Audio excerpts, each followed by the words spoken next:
smartlegal.id. Akses hukum jadi mudah.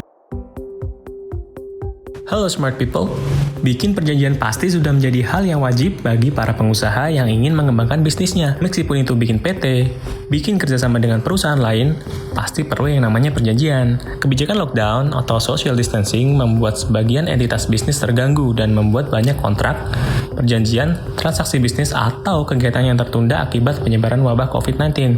Dalam lingkungan bisnis, kegagalan memenuhi perjanjian alias one prestasi dapat dibenarkan oleh hukum jika orang yang tak memenuhi prestasi dapat membuktikan ada halangan yang tak dapat dihindari. Bencana alam misalnya. Terkait dengan wabah COVID-19, apakah secara hukum pandemi global ini dapat dijadikan alasan sebagai force majeure untuk tidak menjalankan perjanjian? Nah, pada sesi kali ini, Asyarianto, co-founder of smartlegal.id, akan membahas beberapa poin berikut. 1. Apakah wabah COVID-19 dapat dijadikan sebagai force majeure untuk tidak memenuhi perjanjian? 2. Apa yang harus dilakukan pebisnis jika mengalami penundaan perjanjian dengan pihak ketiga? Dan 3. Apa akibat hukum yang terjadi jika tidak memenuhi perjanjian semasa wabah COVID-19? Yuk, mari kita simak penjelasannya. Perkenalkan, nama saya Asyarianto, nama lengkap dan panggilannya biasanya Hari. Selamat sore, semoga sore ini kita bisa efektif untuk diskusi karena sebenarnya isu ini secara 1 minggu ke belakang ini sudah sangat banyak dibahas di beberapa platform-platform lain ataupun diskusi-diskusi lain. Tapi prinsipnya apa yang saya mau sharing di dalam sore ini adalah saya sharing terkait dengan experience saya selama dari Maret tentunya COVID ini berlangsung sampai dengan saat ini, termasuk juga dari internal kami sendiri apa yang kami lakukan. Baik, sesuai dengan yang disampaikan oleh teman-teman dari Smart Legal dan Ngalup dan Legalo, bahwa sore ini kita diskusi terkait dengan dampak COVID terhadap perjanjian. Apakah memang ada dua penafsiran bahwa bisa force majeure, bisa juga nggak force majeure, karena juga terkait dengan penafsiran ini sangat banyak basis-basis yang perlu dijadikan referensi. Ya, saat ini saya di Smart Legal sebagai co-founder. Selain itu juga saya praktisi sebagai lawyer di BP Lawyers. Fokusnya investment. Saya biasa juga bantu pihak asing untuk investasi di sini, untuk merger acquisition. Dan juga sekarang ini lagi fokus di IP, intellectual property. Baik, lanjut aja karena waktunya 1 jam.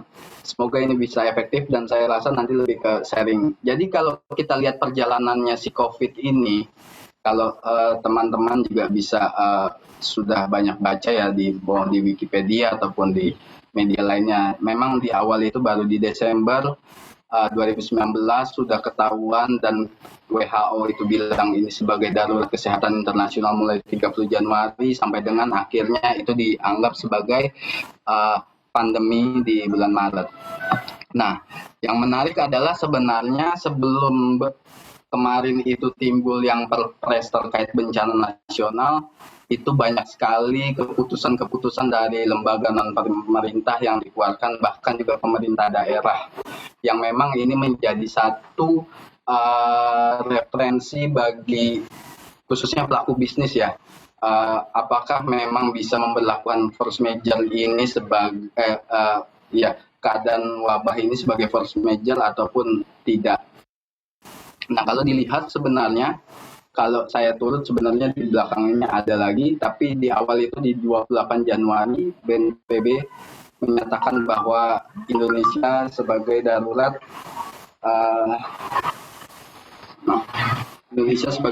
bencana.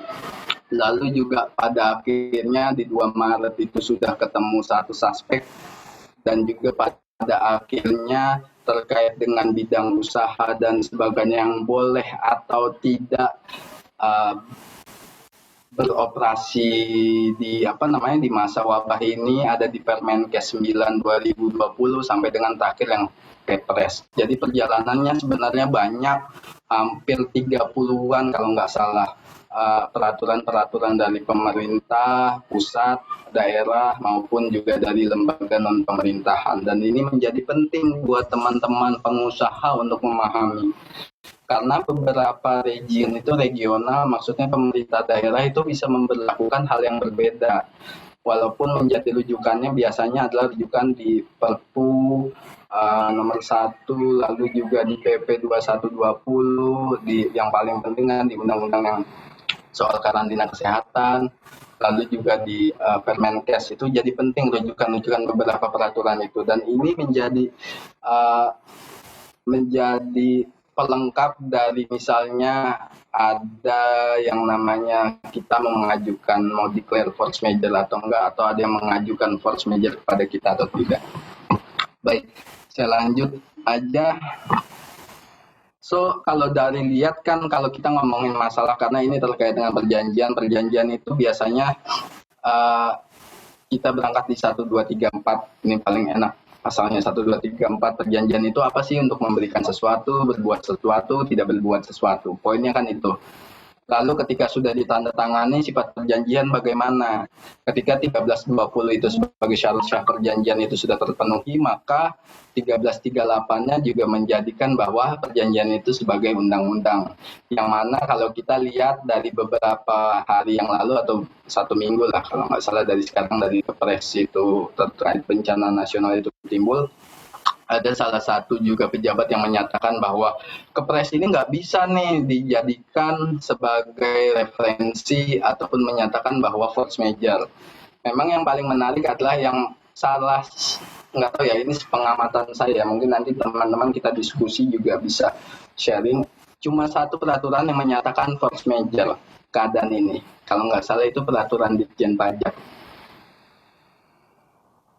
Itu saya lupa terkait IZEK nomornya berapa, tapi itu clear di sana, karena force major jadinya harus ada yang ditunda. Lalu kita lanjut. Definisi force major itu ada overmach, keadaan memaksa, keadaan kahar, atau dua definisi ini yang biasanya dua inisial ini biasanya keadaan kahar, keadaan memaksa yang dipakai di Indonesia, atau yang di bahasa asing ada kasus fortuitus dan overmach gitu. Tapi kalau lihat lagi dasarnya dari force major itu mungkin ini sudah banyak teman-teman baca di beberapa literatur. Cuma memang yang kurang adalah terkait dengan pengaturan force major ini jadi sempit karena nggak banyak yang ngatur. Ditambah cuma ada di Perpres yang terkait pengadaan barang dan jasa, sama juga di Undang-Undang konstruksi. Tapi poinnya semuanya jadi kalau saya bisa formulasikan itu adalah yang paling penting dari penerapan force major itu adanya halangan untuk melaksanakan prestasi dan itu tidak terduga. Halangan untuk melakukan prestasi dan itu tidak bisa diduga oleh para pihak. Yang kedua adalah ketika itu tidak bisa diduga, maka itu tidak bisa menjadi bagiannya resiko dari ataupun tanggung jawab dari si debitur itu atau pihak yang memiliki kewajiban. Nah, ketika itu sudah terjadi, upaya itikat baik apa yang dilakukan oleh yang memiliki kewajiban? Artinya harus menunjukkan itikat baik, nggak boleh ada itikat buruk. Gitu, ketika keadaan itu terjadi. Makanya kalau di force major itu 4 hal ini, halangan dan itu tidak terduga, bukan bagian risiko dan tidak ada itikat buruk. 4 poin ini yang saya rasa saya coba untuk formulasikan dari beberapa literasi, dari juga beberapa artikel itu saya baca.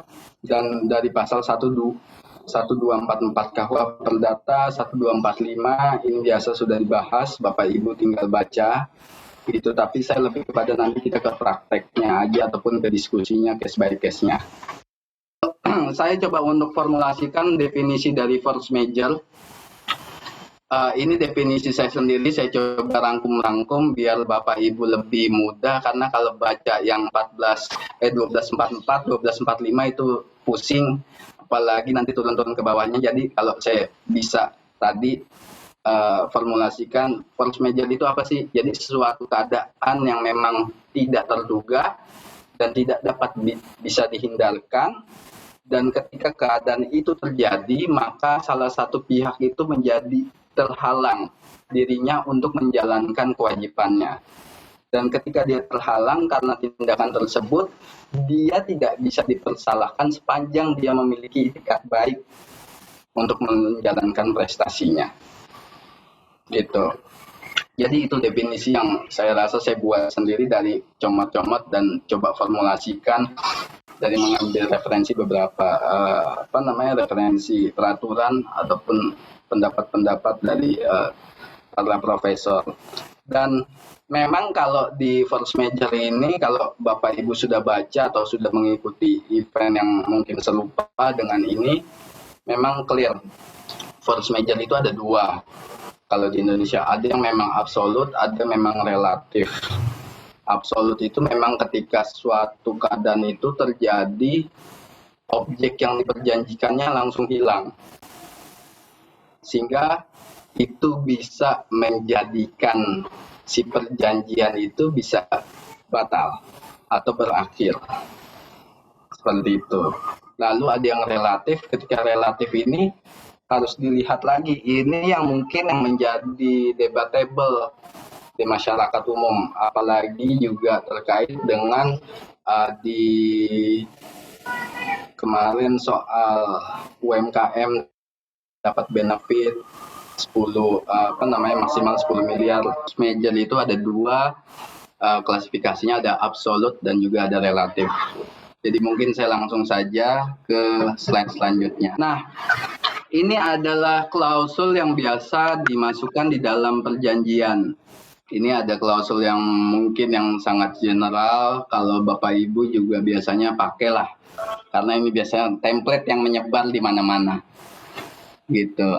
Ada lagi yang satunya seperti ini, mungkin ini juga biasa dipakai juga di beberapa konstruksi ataupun properti. Bahkan untuk beberapa, kalau saya lihat di data-data saya, bahkan untuk beberapa konstruksi itu jarang yang memang langsung menjadi force major absolut, biasanya langsung hanya menunda saja.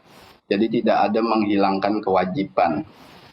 Nah, ini yang menjadi menarik ketika bagaimana kondisi saat ini kita punya vendor mengajukan ke kita ataupun kita mau mengajukan ke pihak lain. Itu seperti apa? Baik, saya langsung saja. Yang paling pasti adalah dari COVID yang terjadi ini, yang faktanya itu menyebar secara merata ke seluruh dunia rata-rata sampai dengan di Indonesia, apalagi Jabodetabek. Yang kedua adalah karena COVID menjadikan adanya PSBB. PSBB sehingga perusahaan harus work from home, dan itu menjadikan suatu kegiatan operasional dari suatu perusahaan itu nggak bisa berjalan optimal. Yang terakhir adalah pendapatan menurun karena ada beberapa rescheduling untuk payment-nya, dan yang pasti adalah pengeluaran tetap. Dan ini biasa nih, saat ini lagi diskusinya bagaimana kalau mau mengajukan penundaan ke bank, lalu ini karyawan gua bagaimana nih, karyawan saya nih, ini banyak yang dirumahkan karena kondisi nggak bisa, apalagi pada F&B. Mall ditutup, nggak boleh, harus melakukan open tempat makan. Kan di peraturannya ataupun di himbauannya, biar kata-kata yang biasa dipakai oleh pemerintah itu, pengusaha harus berpikir kreatif dalam memaksimalkan kegiatan operasionalnya. Rata-rata seperti itu. Di Permenkes ada, di yang kemarin di Pergub DKI juga ada, dan itu menarik. Dan saat ini kondisi usaha itu cuma 10. Yang memang kalau lebih detailnya ada di Permenkes yang 9. itu ada detail apa aja bidang usahanya. Apalagi kemarin contoh misalnya kayak utilitas publik nih seperti apa sih nggak jelas. Kemarin kayak dari asosiasi sudah mendorong, misalnya asosiasi lift mendorong untuk minta dibukakan akses itu. Seperti itu. Artinya untuk beberapa perusahaan penyedia jasa service maintenance dari lift itu masih boleh untuk menjalankan operasional. Lalu yang berdampak langsung yang jelas lah, industri pariwisata berdampak langsung, hotel sedikit banyak berdampak langsung, angkutan udara sudah pasti karena ada pembatasan keluar masuk orang asing dan juga WNI, lalu juga pusat perbelanjaan ini totally harus mengurangi kegiatan operasionalnya, menutup tempatnya, tempat makan fisik dan juga logistik untuk yang memang jauh-jauh seperti itu. Lalu ada beberapa usaha yang memang tidak berdampak secara langsung. Contoh misalnya tadi ada perusahaan yang berdampak langsung, suppliernya terkena juga.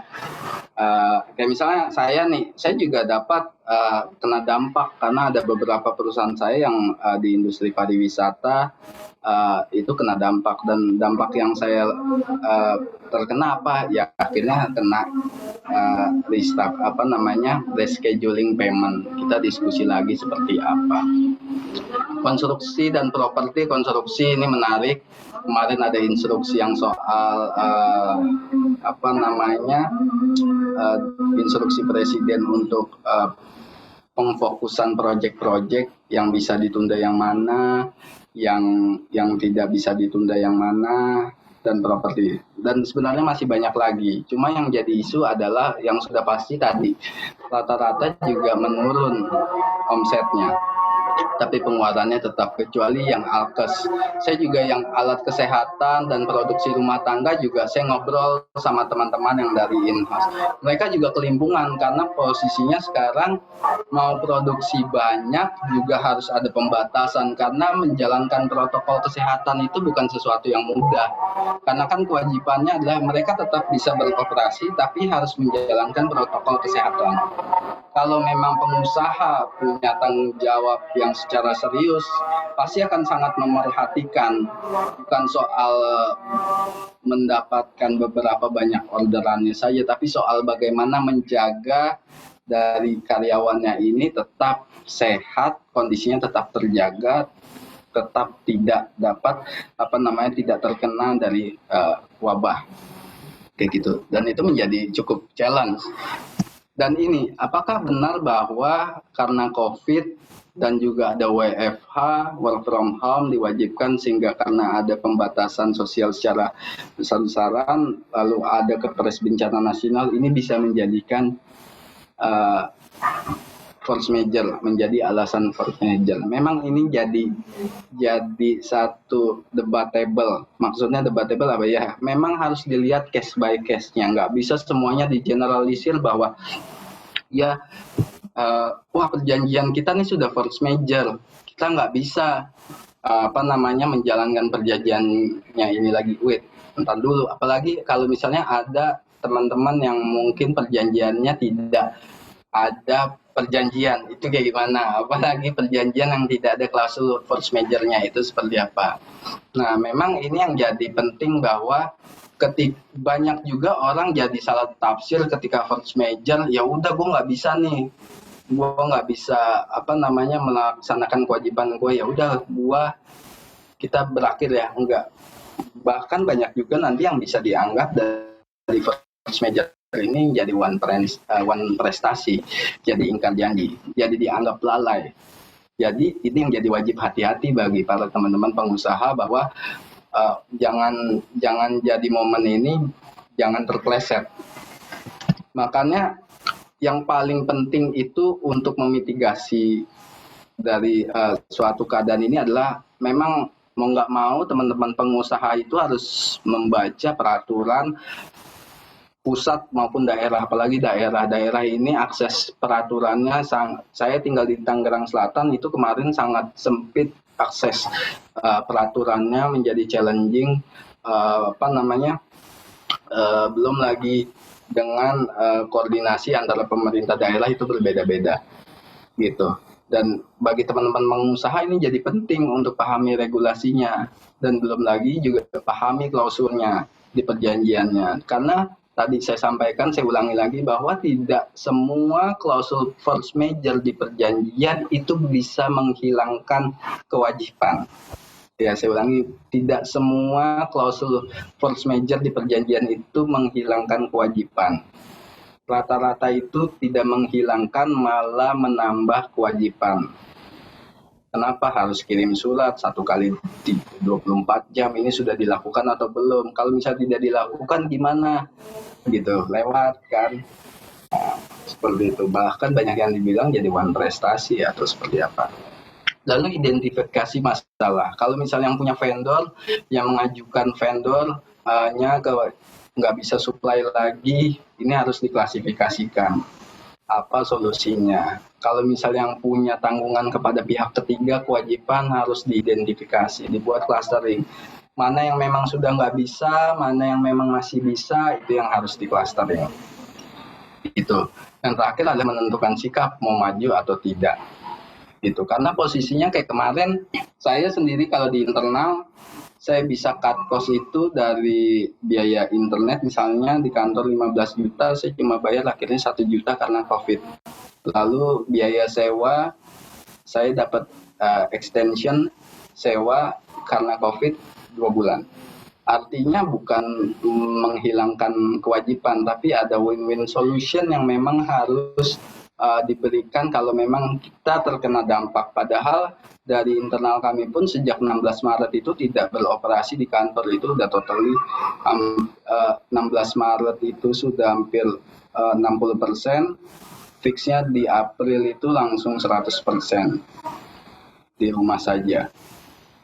Jadi itu, dan ketika apa yang saya lakukan ya saya komunikasikan fakta yang tadi saya bilang, identifikasi masalah, fakta, apa yang harus dilakukan. Bahkan klien saya pun seperti itu. Klien saya dia mengajukan, saya bilang oke, kalau kamu mau rescheduling, bagaimana skemanya gitu. Akhirnya saya dapat rescheduling payment, tapi saya dapat kenaikan biaya setelah rescheduling. Dan ini artinya bukan satu yang rugi, enggak, karena kontraknya memang jangka panjang. Belum lagi ada klien saya yang minta untuk, oh iya coba tolong bantu saya ke partner saya nggak bisa supply lagi. Kenapa nggak bisa supply lagi? Iya, barangnya tersedia di Indonesia. Tapi kalau saya pakai barang itu jelas hasil saya akan berbeda itu daripada barang yang biasa saya impor. Dan ini penting dan harus dipahami. Dan ketika itu dipahami, kemarin akhirnya win-win solutionnya oke, kita tunda dulu, atau dan akhirnya oke, tetap produksi tapi cuma beberapa. Gitu. Karena pada prinsipnya adalah bisnis itu kan terkait dengan dealing. Kalau kata Donald Trump, art of deal lah. Bisnis itu. Yang mana pasti di awal tawar-menawar, mau kita teman yang awalnya sahabat, pasti ada tawar-menawar. Kayak gitu, yang akhirnya itu jadi satu kesepakatan. Yang ketiga adalah setelah kita tahu bahwa kita terkena force majeure ataupun dampak ini mengakibatkan berpengaruh sama bisnis kita, ya kita harus bisa mengklasifikasikan tadi dan harus dengan fakta yang jelas. Harus jujur. Karena prinsipnya berbisnis itu walaupun kita punya interest masing-masing, tapi tidak hanya lagi soal uang. Sekarang itu gimana kita positioning terhadap klien, terhadap vendor, terhadap supplier, bahkan terhadap konsumen. Itu yang paling penting. Ciptakan hubungan yang berkelanjutan, karena pada nantinya mereka akan lihat bahwa kalian ada trusted partner atau bukan. Sehingga ketika itu sudah terjadi dan akhirnya buat komitmen, dan ini bisa lewat addendum atau surat kesepakatan bersama. Sementara itu dari saya, mungkin lebih lanjut nanti kita diskusi buat para teman-teman apa yang mau ditanyakan, mungkin kita bisa diskusikan, karena prinsipnya juga ini saya sharing terkait dengan apa yang saya alami dan apa yang saya lakukan kepada klien saya. Itu kalau masalah definisi dan sebagainya itu sudah banyak lah di forum-forum lain, dan sudah banyak kalau teman-teman baca di beberapa platform media ataupun ya grup-grup diskusi WhatsApp. Itu saja mungkin, silakan Taufik. Oke, terima kasih banyak buat Mas Hari sudah berbagi di sore ini. Semoga bermanfaat buat semuanya. Dan ini ada beberapa tips cara mitigasi kerugian yang saya tangkap tadi. Yang pertama ada pahami regulasi dulu. Soalnya beberapa regulasi telah membuka keran kemudahan agar usaha tetap dapat jalan dan beroperasi. Dan yang kedua, identifikasi masalah. Lakukan clustering kewajiban dan hak kamu kepada pihak ketiga. Kelompokkan kewajiban dan hak mana yang memiliki dampak langsung dari wabah COVID-19. Yang ketiga, menentukan sikap. Tidak semua perjanjian yang terkena dampak langsung dari wabah COVID-19 dapat diakhiri. Karena itu, lakukan negosiasi. Begitu ya Mas Hari ya mungkin ya. Oke, terima kasih banyak buat teman-teman semua. Dan sampai jumpa di next webinar. smartlegal.id. Akses hukum jadi mudah.